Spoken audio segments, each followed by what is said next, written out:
Hey everybody, welcome to Is This a Ghost? I'm Clayton Smith, and every week I tell a real ghost story from real history to my real friend Patrick Dean, who does not take it real seriously, but who does have real plans to be on a, what is it, 30-hour round trip train ride to Dallas Cannot this wait. weekend? Cannot wait.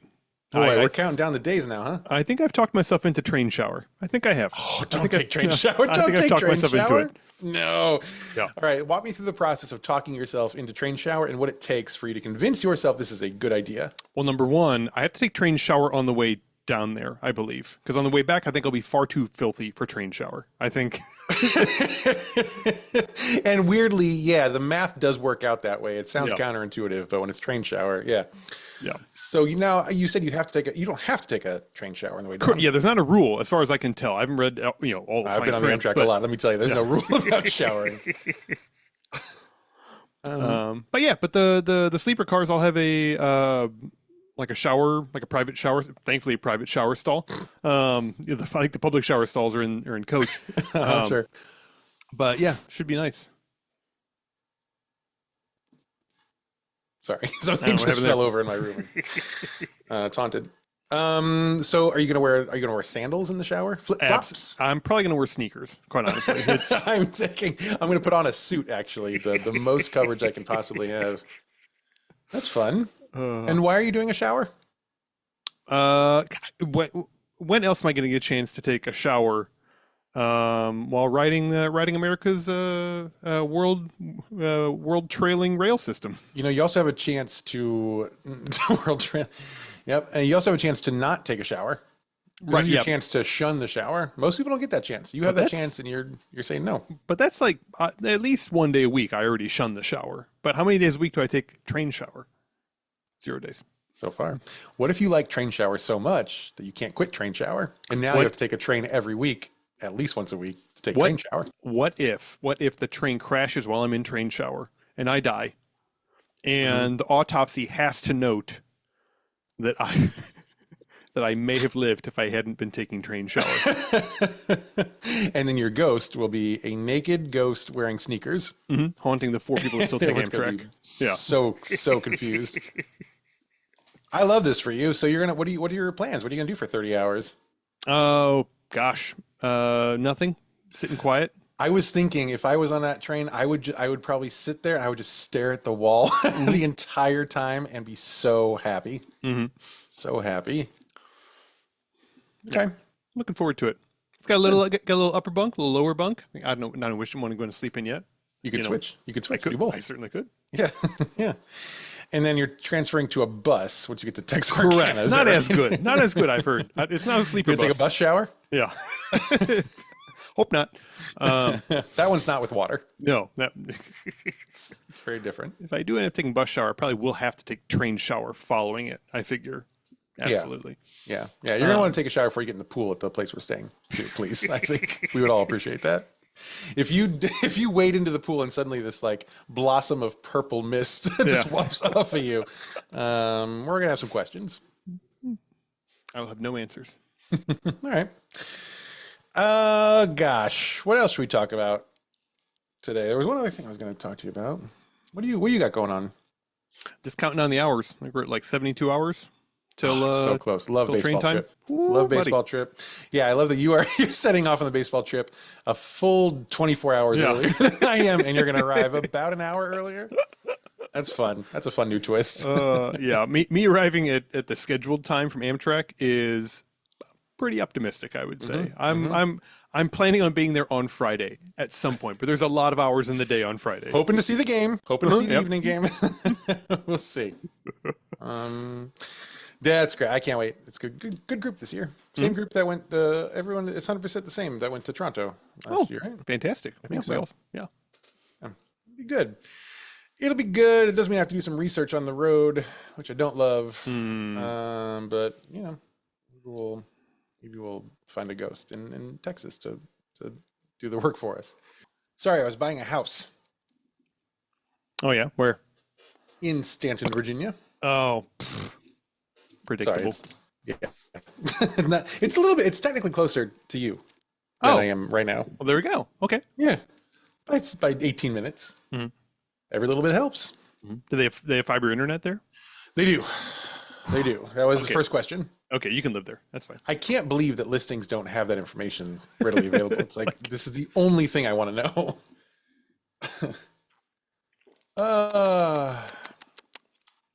Now you told me you're going to be ready at 9:30 Eastern, and I was prepared for a 9:30 start time. Right. And then at 9:08, like some sort of fucking monster, you said, "Hey, dude, you ready?" I figured you wanted to get to bed earlier. No, I'm not ready. I'm buying a house. I thought I had time to buy a house. Is that all done on the phone nowadays? What's wrong with your What? internet? Your internet is like proper Oh, no. fucked right now. Are you sure it's my internet? I'm not getting the you have a bad connection boy. warning. All right, let me try some things here. Maybe I have too many tabs open. There are too many tabs open. Does that slow your internet down? I have no tabs open, so that could be it. I have so many tabs open. Okay, let's close that tab. There's 9 tabs in this window. This browser. Nine tabs. The fuck are you doing? That's with kind of these a light tabs? day for me. Kind of Oh. a light day. Well, I think if I don't keep it open in a tab, this one has 1, 2, 3, 4, 5, 6, 7, 8, 9, 10, 11, 12, 13, 14, 16 tabs. If I don't keep it open in a tab, I'll forget to come back to it later. Oh yeah, I mean, I guess you can always like reopen the program, and then the tabs come back.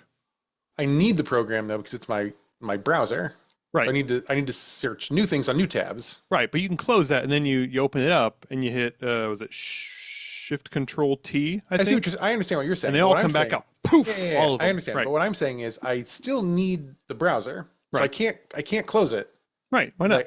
I need it. I mean, I do it sounds, other things off sounds- tab. it sounds like a bit of a security blanket to me. That's what it sounds like. I just need to browse the internet. Gotta browse. Gotta browse my spots. Does this have to do with the show we're doing? No, shockingly, it does not. Not a single one of these is for this show. Actually, one of them is for the show.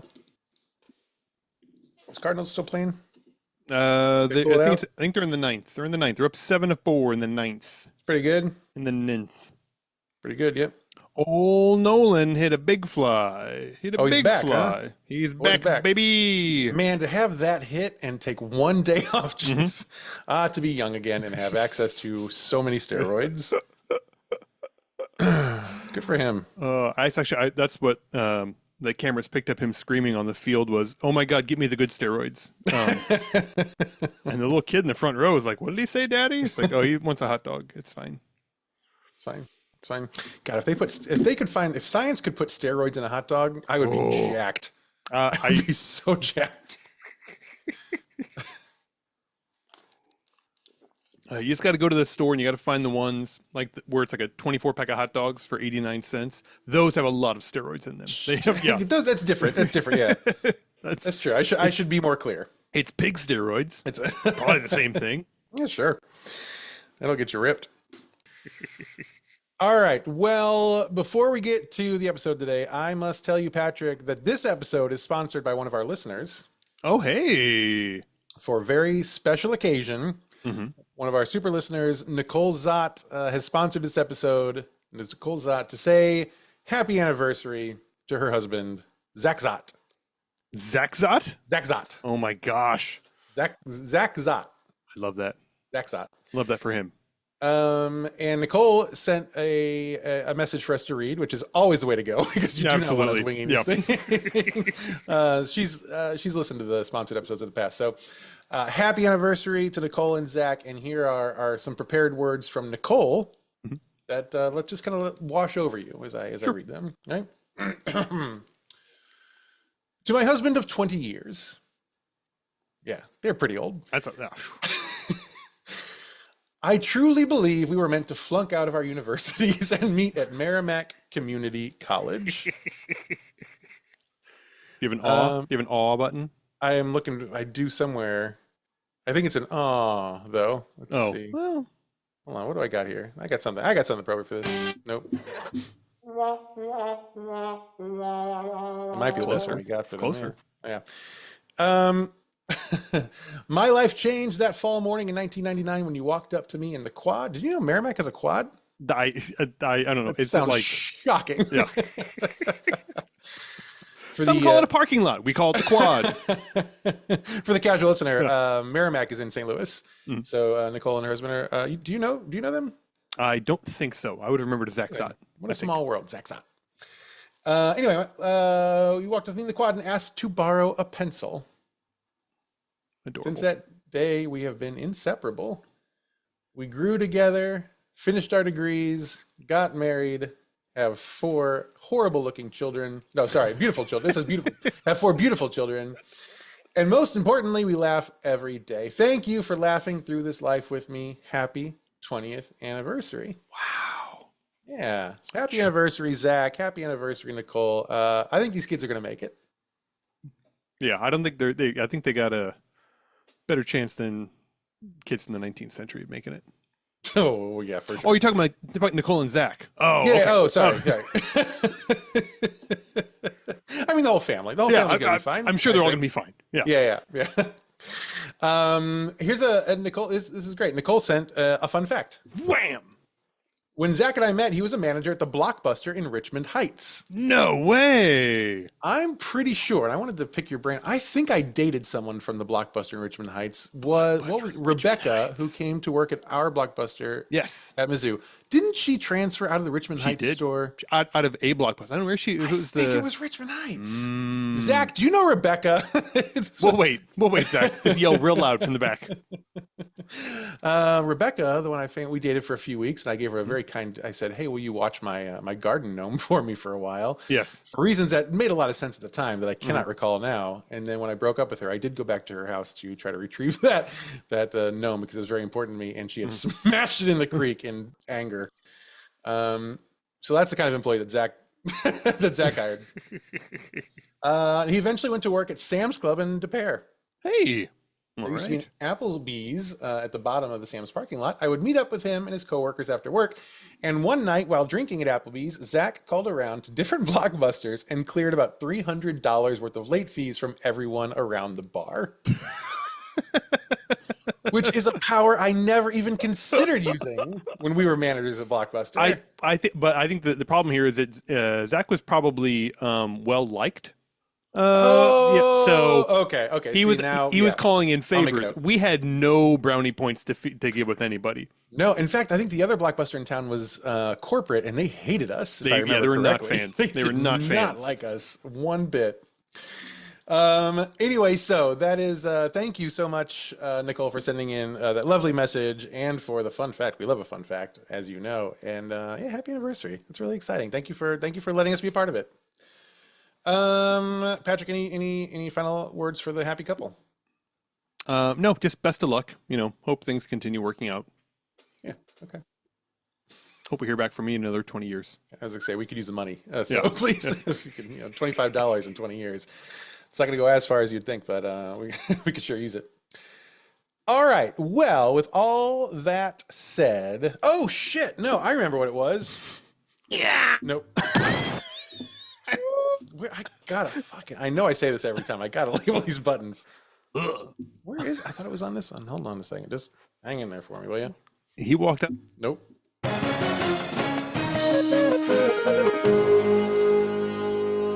We have a dire ghost news update. A very important one. Everyone tune in and listen with all your ears because this one affects all of us. Earlier this month, the New England Society for Psychic Research launched a Devils on the Run tour, which is a tour around the United States with multiple haunted artifacts, including Annebelle the doll. No. Now, you, Patrick, were here for our episode about Annebelle the doll, and you probably recall me saying that one of the conditions of Annebelle is you do not fucking touch her, you do not take her out of her box, you do not move her, you do not do a thing with her. Now she's on tour, and you may be wondering, how's it going? Here's how it's going. So Annebelle first went to Louisiana. This was about a week and a half ago, I believe. While she was there, 10 inmates escaped from a jail in New Orleans. And a fire completely destroyed the Nottoway plantation. in northern Louisiana. So, you know, we're kind of on the side of that one, but that's, you know, that's okay. yes, that one's fine. She's doing God's work out there. Yeah. Now she's in Texas. The internet the last few days has been in an absolute frenzy because it appears that Annebelle has escaped. She did not make an appearance at her scheduled show in Texas, her first one. Now her handlers did put out a video saying she's fine and she's in containment. They did not offer any explanation of why she might not have been at the show. Like Jurassic Park containment? Like, are they? I like can a taser only assume, at bare minimum. It's worth noting she's not been seen in public since she left Louisiana. And here's some exciting news. This tour is going to go on, obviously. She is scheduled to be in Rock Island, Illinois on October 4th. And so we've got all summer to plan this. I think producer Ryan's got to make a trip to Rock Island. Absolutely. And be on the ground for when Annebelle the doll comes to Illinois. So Annebelle's loose and she's causing chaos everywhere she goes. And maybe she may have run away. I think little stuffed legs. I think I may have found an expense that is worthy of draining the iTag slush fund, and that is how much money can Ryan pay them to touch Annebelle? Oh That's all. That's all I want is a video of Ryan touching Annebelle. And also making sure on that same video he gets all his last words yes, out, because it's not going to last much longer. That's one, like the last person that, as far as one of the people that I should say that we talked about in our episode who touched Annebelle, then on the way home from that experience, drove headfirst into a semi-truck. So, Ryan, you don't listen to this. So I don't even know. I'm not even going to address him. He hates the show. I'm going to text him later, though. We're going to get this ball rolling. And that is our ghost update for today.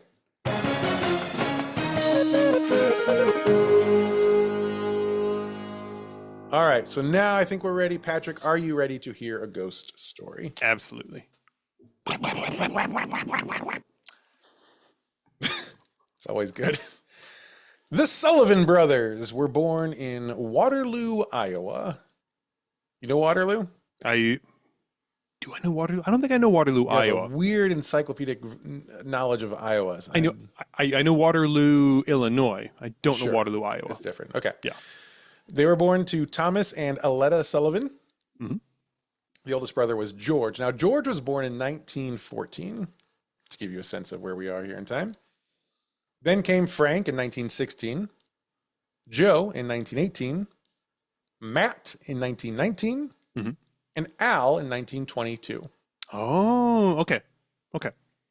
So 5 boys born between 1914 and 1922. They also had a sister, Genevieve, born right there in the middle in 1917. I see. So Aletta was she's done. She's done. This mess of kids, they're all working the early farm life in the early 1900s, as one does in Iowa.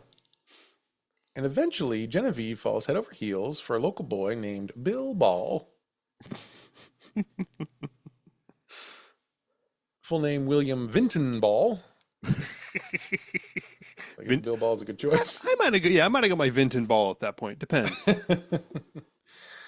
Let's see. So how do I want to do this here? I want to show you this picture of Billy Boy here. Here's a picture. Come on.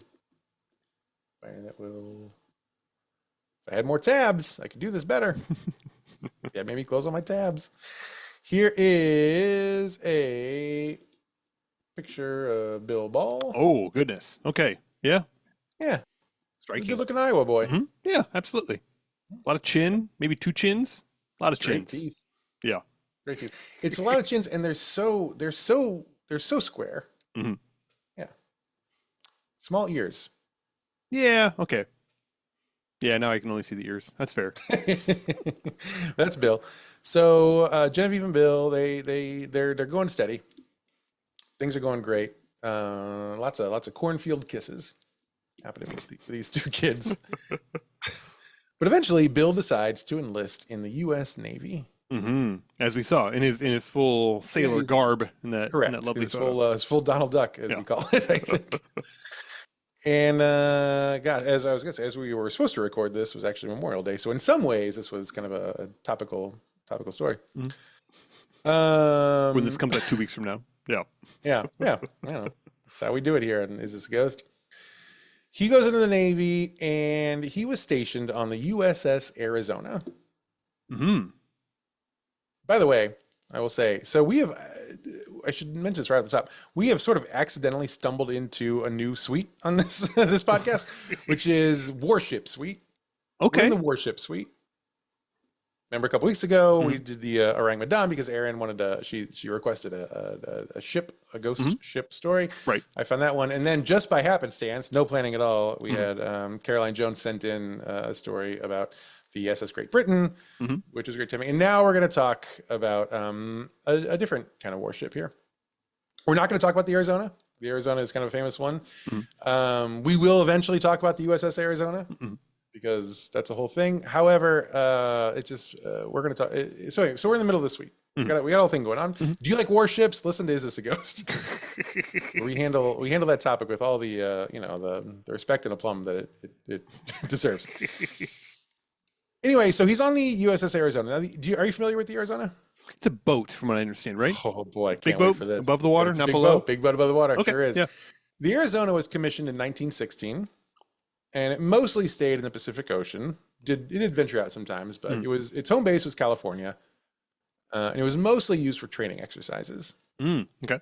Though it was also used to support relief efforts after an earthquake in Long Beach in 1933.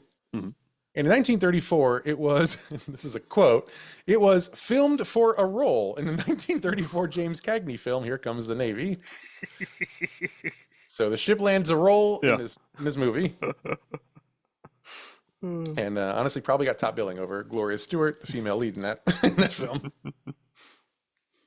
Then, in April of 1940, the USS Arizona was sent from California to Hawaii as a deterrent to threats of Japanese imperialism. Oh, okay. How'd that go? Well, let's see. Its new port was Pearl Harbor. Oh, no. Its new port's Pearl Harbor. And like I say, we'll do a full episode on the Arizona someday. But this was one of the more famous ships that was sunk during the Japanese attack on Pearl Harbor. And Bill Ball was on board the ship at that time. So that's how he ended. That's his story. So Genevieve back home in Iowa, she hears this news, and she's absolutely wrecked to hear the news of Bill's death. Her brothers, so many brothers, they are also sad. They're angry. They're feeling all the things, right? This is the whole mood of the U.S. at that point is, of course, there's so much anger, and we've been like putting off like joining the war, but now we're going to be thrown into it. They're so mad. Bill is killed in particular. They decide to avenge his death. Okay. Okay. I know what you're going to ask, and the answer is yes, and we'll get to it. Which one of them is Matt Damon? That's what I want to know. Exactly. Yeah, we'll get there. We'll talk about it. All 5 Sullivan brothers march into the recruitment center on January 3rd, 1942. All 5 of them at once join the Navy. And just to give you a little insight into their home lives, Al was married to a woman named Catherine May, and they had one son whose name was Jimmy.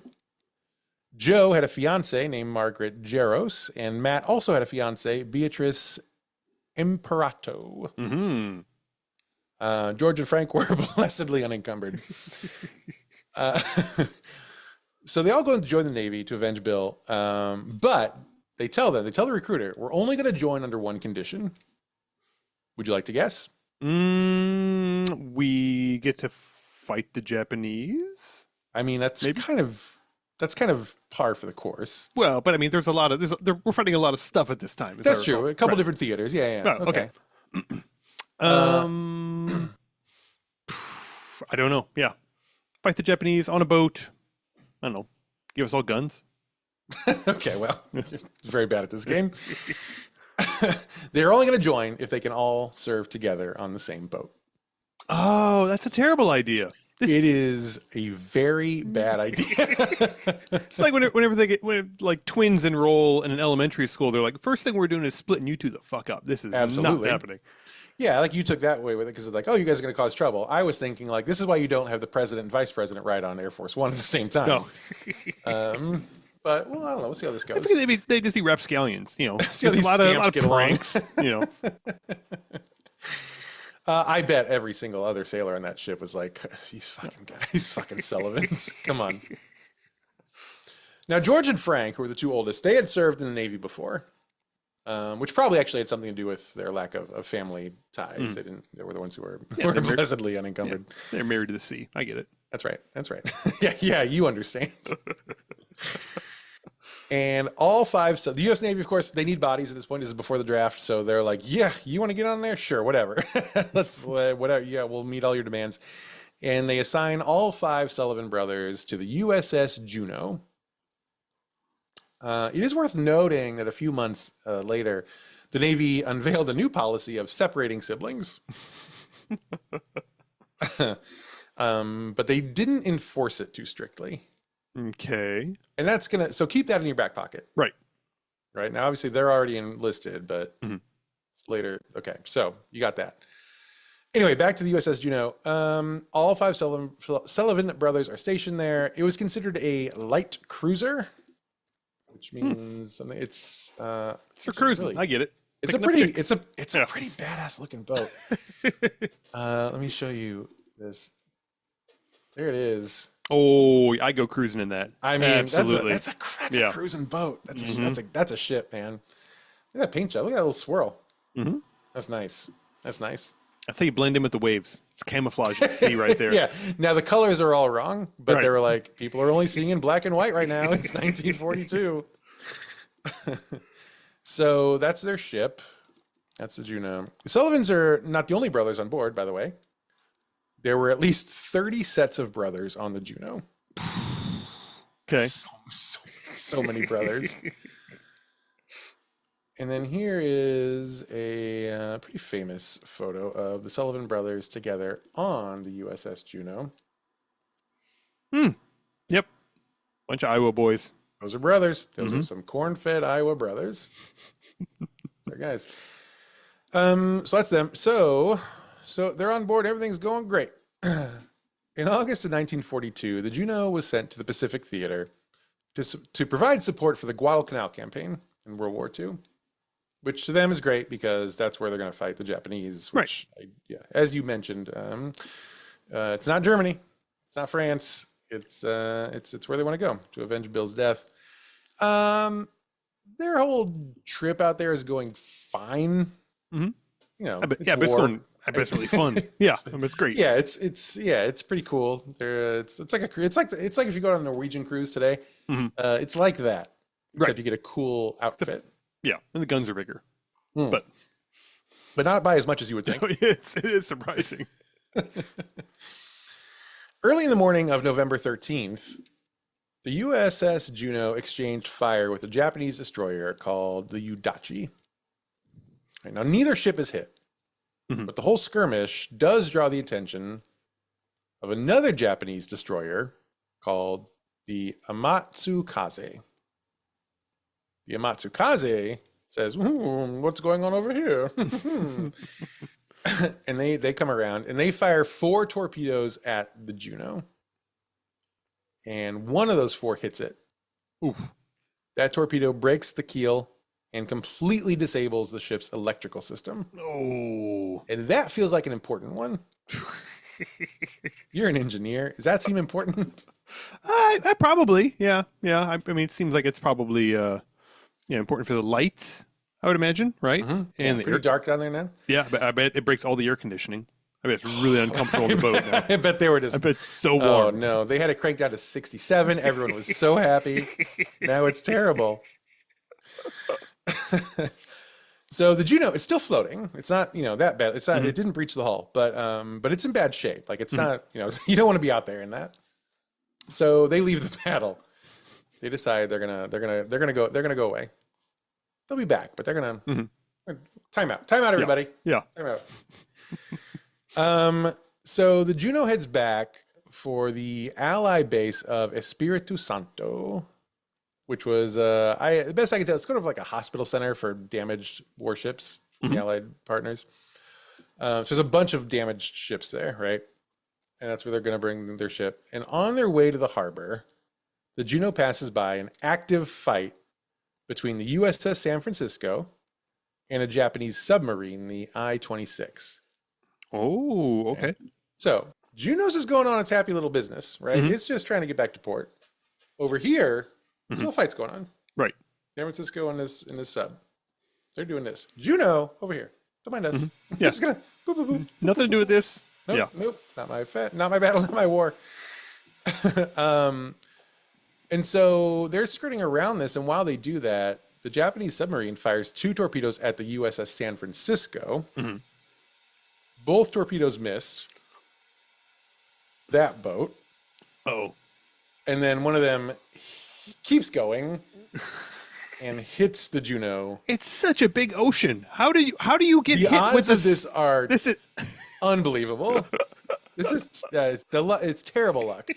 I told you building the keel out of giant magnets was the stupidest idea you ever had. But you insisted. You said they don't rust. Magnets don't rust. Why not? Now I you wanted see. to put my drawings on the outside so everyone could see how good I'm getting. It was a mistake. In hindsight, okay, fine. I'll admit it was a mistake. So that torpedo that hits the Juno, not only does it hit the Juno, which again is just sheer bad luck, it also happens to hit the ammunition magazines. Ooh, big boom. That's a big boom. So the USS Juno, as it's like limping back into harbor, is accidentally blown in half. Oh. And it very quickly sinks in this like fiery explosion. Now the ships in the harbor, it's very close to the harbor. It almost made it. It's very close. The ships in the harbor at Espiritu Santo can see all this happen. They're watching it and they're like, holy shit, I cannot believe this happened. And you got to think people are like, why the fuck did the San Francisco engage a submarine? Yeah.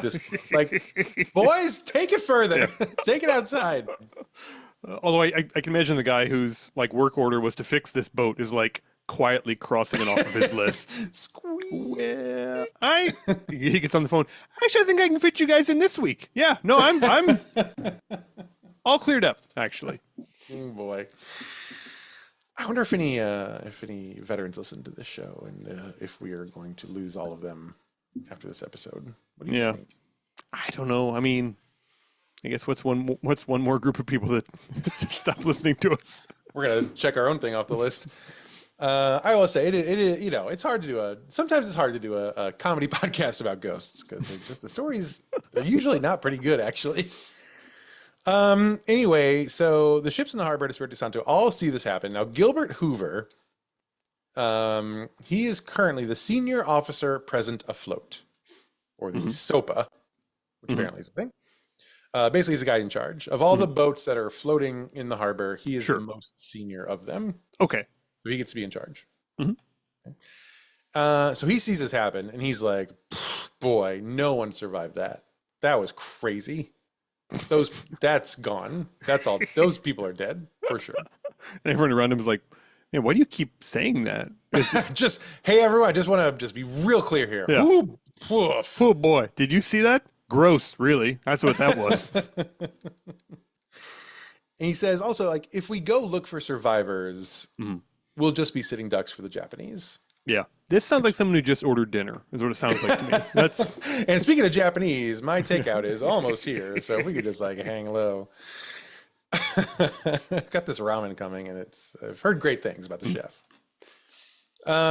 So he orders all ships to either the ones who are in the harbor stay in the harbor. If you're coming toward the harbor, keep coming toward the harbor. Basically, like, don't go help them. They're all dead, and you'll just die. That's his take. doesn't sound very nice. It's not nice. I mean, I get it. Like, yeah, there is a submarine out there, and that's famously below the water and harder to see, and is pretty good at firing shots at things accidentally. So that stuff. But you would think you'd want to send someone out after. I would figure. Maybe friends. Yeah, like a little rowboat. Pick up some dudes in a rowboat. Yeah. Does that hurt? I don't think it hurts anything. Now it would take a lot for rowboat. Yeah. You could bring a big warship out there. That feels a little bit better. But yeah, rowboat also works. Why not? So he orders all these boats to stay in place or to keep coming in. Now it turns out about 100 of the Juno's crew had survived, actually, the attack. and were left in the water. Mm-hmm.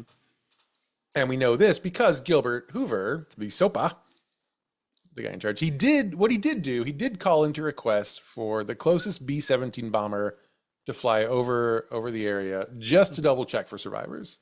Oh, okay. Submarine can't hit a plane. Yeah. And if it does, that's not me. I'm a boat captain. I'm not responsible for planes that get shot from boats. Nope. So the nearest B-17 does do this. Mm-hmm. They fly overhead, and when they did, they saw about 100 men in the water. Mm-hmm. And you would think, okay, good. So they radio it in, get boats out there. Absolutely. The problem is, because the Japanese were so close, obviously, one had just shot this boat to hell. Right. The crew on board the B-17 was under orders to not break radio silence. In case the Japanese were listening. Mm-hmm. So they fly over, they see about 100 people in the water, but they cannot tell anyone because they're under orders to not use the radio. Right. So they keep flying.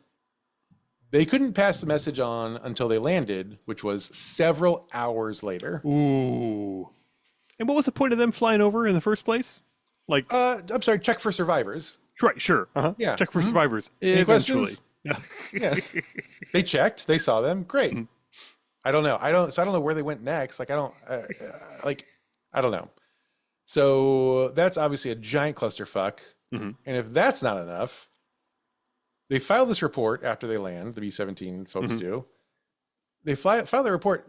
That report of the location of survivors was mixed in with other pending paperwork, goes unnoticed for several days. So headquarters doesn't realize that there are 100 survivors in the water until a week after the plane sees them. Oh. So so they finally see this. It's been a week, and they're like, "Oh shit, we should send a rescue crew." So they do. Right. Now it's been a week. During that week, the survivors, of course, many of them were wounded from the explosion of the ship. Right. They were wounded. They were exposed to the elements, of course. There was obviously hunger and thirst and, quote, repeated shark attacks. So they get out there 8 days later, searching for survivors. And somehow they find 10. There are 10 people still alive.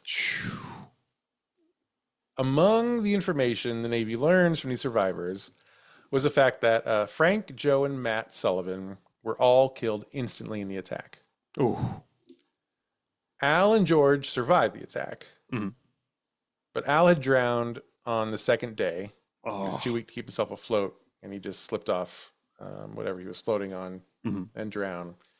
And then George was very badly burned, but he had survived for 4 or 5 days before he suffered from delirium as a result of hypernatremia, which is a condition you probably know. Go ahead. Yeah, it's when you eat too many nuts. Yeah. Actually, you know what? You're not as far off as I would have expected. This is a condition that results from too much sodium in the blood. See? I told you. Yeah, you know it all. So he had this kind of this salt-induced dementia from all the water, and he climbs over the side of the raft and throws himself into the water, thinking that'll be his salvation. Right, yeah, more salt. Exactly. Yeah. And it isn't, I guess. It's no, sorry, and he does die. Yeah. That doesn't work out in the favor of life. So here's a sad fact that I will not press a button for. The Navy actually was planning, like, once this ship reached Espiritu Santo, the Navy was like, we should start taking this whole like split up brothers thing pretty seriously. And the Navy had issued orders to reassign 2 of the Sullivan brothers when they came back to Espiritu Santo. So of course, had they done that earlier, at least 2 of the Sullivan boys would have survived. And if they had acted quicker, another 2 would have survived from the ship. So pretty big fuck ups from the U.S. Navy, I would say. Now, of course, it's so I know what you're thinking. Can it get worse? Let's find out. Yes, we're already having such a great time. Let's keep going in this direction. This is an active war theater, right? Mm-hmm. So the Navy is not allowed to reveal to the public that the Juno had been lost. Mm. So they have to pretend as if it had not been lost. Right? Yeah, Juno's fine. Juno's fine. So the parents and Genevieve, they know nothing. No, any of this has happened. Mm-hmm. Now, they do know that letters home from the boys have stopped arriving. Oh, so maybe think they're mad. So they're like, did we do something wrong? This makes them pretty anxious. So finally, Aletta, the mom, she writes to the Bureau of Naval Personnel in January 1943. It's been 2 months since the Juno sank. So 2 months later, she writes the Bureau. She tells them there are rumors that the survivors claimed that all 5 brothers were killed in action. And she just asked, can you please tell us what happened? Yeah. We would really like to know if all of our children are dead. Mm-hmm. And Genevieve's like, wait, I'm here. So she writes a letter to the Bureau. Now she gets a response to that letter. They write a letter back, but the Bureau doesn't write the letter. The letter is written by President Franklin D. Roosevelt. Oh, never good. It's a bad sign. He is so busy at this point. That's definitely like a very high when you first open the letter, and then a very low once you realize. Yeah, that's peaks and valleys, and valleys for sure. So FDR sends this letter on January 13th, all right? And he acknowledges in the letter all 5 Sullivans were missing in action. But does not say that they're dead. All right. Right, sure. I mean, they're in the ocean, but they're missing in the ocean for 2 months, but who among us, right? Who among us hasn't run away to the ocean for months at a time? Who among us haven't answered the call of the briny deep? Am I right, Aletta? Anyway, if I understand correctly, 2 men were already married to the ocean, so perhaps they have run away with their lost bride. Oh boy, we're gonna get emails about this one. So he sends a letter on January 13th. Now, by the time the letter arrives, it's too late because on January 12th, the day before, 3 men in uniform knocked on the door of the house. Mm-hmm. And when Tom, the dad, opens the door, a naval officer says, quote, "I have some news for you about your boys." And Tom says, "Which one?" The officer replies, quote, "I'm sorry, all 5." So they already knew the boys were dead. Now the Sullivan brothers become pretty instantly, they become national heroes. Of course. People start calling them the Fighting Sullivan brothers. FDR sends another letter, this one of condolences. Pope Pius the 12th, that's how numerals work. Pius the 12th, who was not from Chicago, so we like him, I guess, less. Yeah. He sent a silver medal and a rosary to the family, which is nice. And like, if the Pope is sending you something, the story must have been very big. You don't hear the Pope weighing in a whole lot on like war heroes. You know, no, that tends to be something mostly they kind on of draft dodgers. Yeah. And importantly, later in 1943, that same year, the U.S. Navy has a brand new ship they're launching. They name this ship. They scrap the original name and they give it a new name, the USS The Sullivans. Which I love what they're doing. Yeah. It's a great tribute. Couldn't just call it USS Sullivan. I mean, like thus. I mean, USS The Sullivan. It's so hard to say. I don't want to be pedantic, but USS The Sullivans. And Aletta, the mom, she actually christened the ship when it launched. Oh, it's very and nice. I think one of the Sullivan brother who had a son named Jimmy. I don't remember which brother that was, but Jimmy actually ended up serving on that ship. Oh, okay. Yeah. So this is obviously an incredibly kind tribute, but I feel like, and the story might bear this out. Let's keep reading and find out. But I don't think you should name a thing after an unspeakable tragedy. It's yeah. I mean, it's It's a very nice honorarium. mhm, I don't know. yeah. We saw with the Chicago Fire, Yeah. the soccer team, terrible now. And see with the SS The Sullivans, because it's going to carry that spectral weight, obviously. Mhm. The USS The Sullivans was active during World War II, and immediately crew members start seeing shadow figures moving through the hallways. Okay. One of the more famous apparitions is a human-shaped cloud of black mist that makes a regular circuit around the ship, as if it's on patrol. Mm-hmm.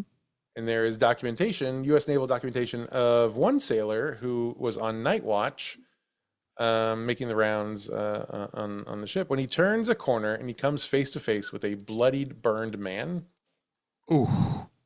who quickly vanishes into thin air. Thank goodness. That is the best case scenario. Whew, I thought I was going to have to fill out a different kind of paperwork, and I didn't like that.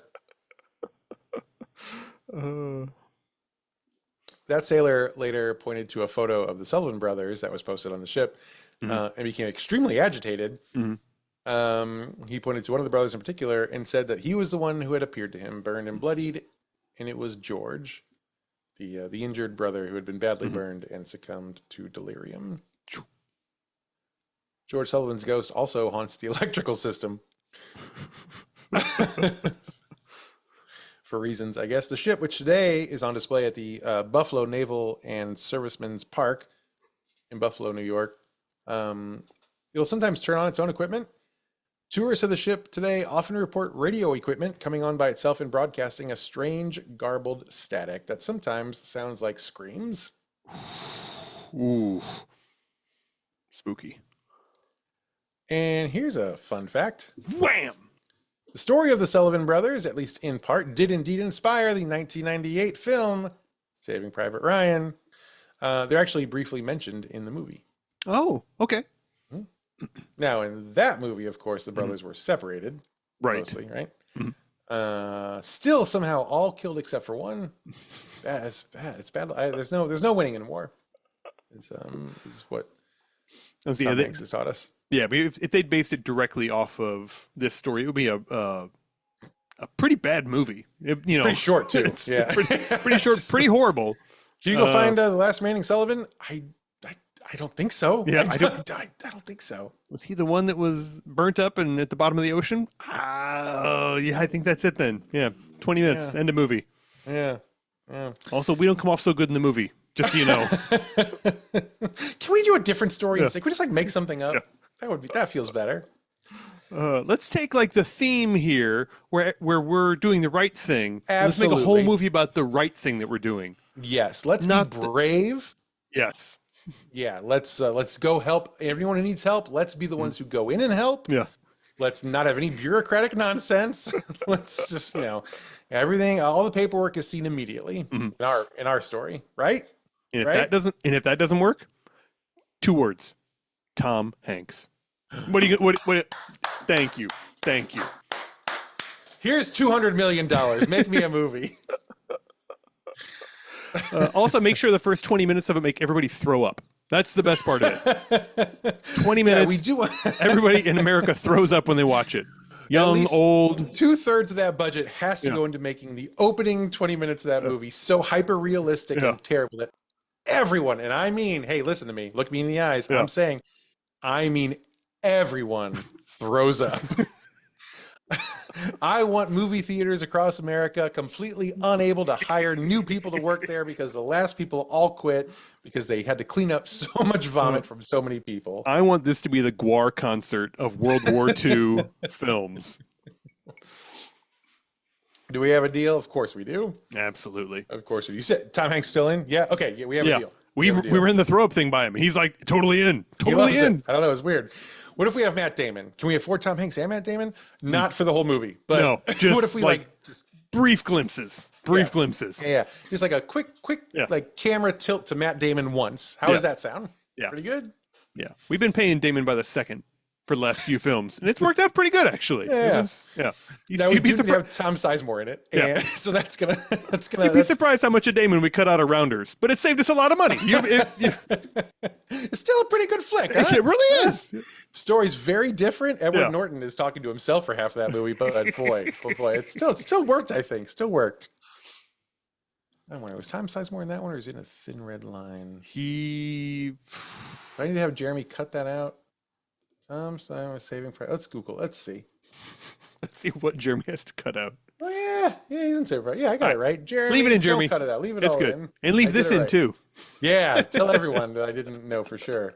Tom Sizemore, absolutely. Did he die? He was in the news a lot for a very brief but concentrated amount of time. Yeah, I want to say he did something bad. He did sex stuff. Yeah. I don't even want to make a claim. Let's Google it. Yes. All right, we'll do that on our free time. Anyway, so that is the story of the USS The Sullivans, and the Fighting Sullivans themselves, at least one of whom haunts the ship that is their namesake. Feels pretty weird to do a whole suite of war hero ghosts that we got to make jokes about, huh? we backdoor into this one. If you're gonna pick a theme, this is a pretty good one. Yeah. I think we are going to have to do the USS Arizona next week. Yeah, Put a real nice button on that. Mm-hmm. Yeah. I know how you like those multi-ghost ghost stories, and there's like, I don't know, 1,700 ghosts on the USS Arizona. So It's a lot. And I've been Sure. to the USS Arizona to the memorial there, and it's we'll find some things that are some jokes for sure. I'm going to really rely on you for that episode because you have not been there, I assume, since you didn't know it was a thing that existed. So that's going to, please come prepared next week to make lots of real funny jokes. Come back well rested and well showered from your Amtrak trip. and that's going to be really helpful for me. Any questions or concerns about the Fighting Sullivans? no, I'm again a little disappointed that the Hollywood kind of like literally took nothing from the story except for Midwestern five boys. Oh, brothers. Yeah, brothers, sure. We love brothers. All right, then. Well, then I should tell you that Is This a Ghost is a production of Smith Show Media. The notes this week were taken by me, Clayton Smith. All the funny jokes were from Patrick Dean. Our audio editor is Jeremy Montoya. Our video editor is Jen Swanson. Our social media team consists of Kai Valonis, Jen Jones, and Sam Murdoch. Merchandise is designed by Mariah at Fox and Quill Studio, and also maybe by her husband Ben. He does a lot of stuff for this show. I don't think designing is his gig, but maybe it is. Mostly he does the He's a hype man. He's the a hype man. He's also he's this. Yeah. And you're gonna want to watch YouTube for that one. But also does a lot of the detail, the computer stuff, the logistics. That's what I'm talking about. And here we go. Grandmother. Oh, he does the computer stuff. Oh, you yeah, know. no, he does the Yeah. computers. Yeah, no, he goes on. He the doesn't do the internet. drawing with the pencils. He does the computer No. stuff. And then he watches his stories and goes for a nice walk. But his bunions, they do bother him, so he doesn't go for too long. Anyways, thank you to all of them. That's going to do it for us for now. And I will just say, don't ever name a ship after a fleet of dead brothers, or else you might be the next subject of Is This a Ghost?